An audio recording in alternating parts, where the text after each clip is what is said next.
Jim, it's good to sit down with you for a few minutes. It's a real pleasure. Jim, I've noticed in the course of parenting my 5 children, and my oldest one is 21 years old, that a lot of things that I said over the years, a lot of things I did over the years, I didn't know if they were listening or if they were watching or if they really got it.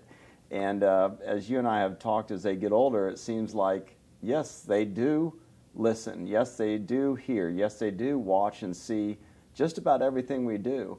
And I remember you sharing a story about letters that you wrote to your children, particularly your daughter. And tell us a little bit about that. Yes, Natalie, my youngest, attended Charleston Southern University in Charleston, South Carolina.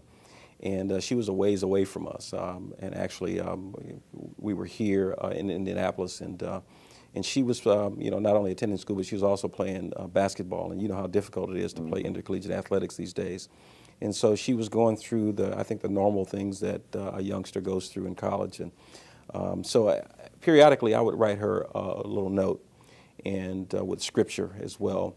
And then maybe put a little money in it and hoping that she read it, and then she probably, would toss it and go spend the $20 or something, but just to encourage her along.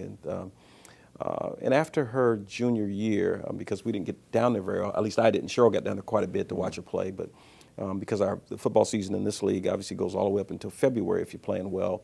And usually when we finished, she had about 2 or 3 games remaining. So I'd go down and watch a couple of the ball games at the end, and hopefully they got into tournament play.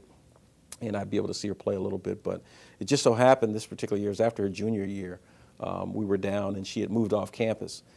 So in her apartment, she kind of arranged things the way she wanted, right?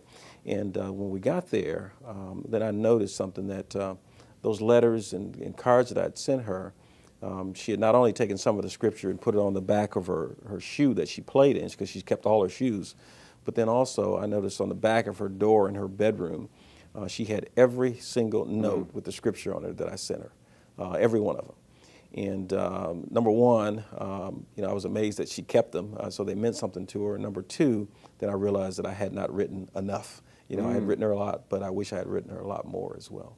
Right, so it really just goes to show us that everything we say, everything we do, like writing letters to our kids, they really do cherish those things. So they sure do. They're impactful. Yeah, so thanks again for being with me. Thank you.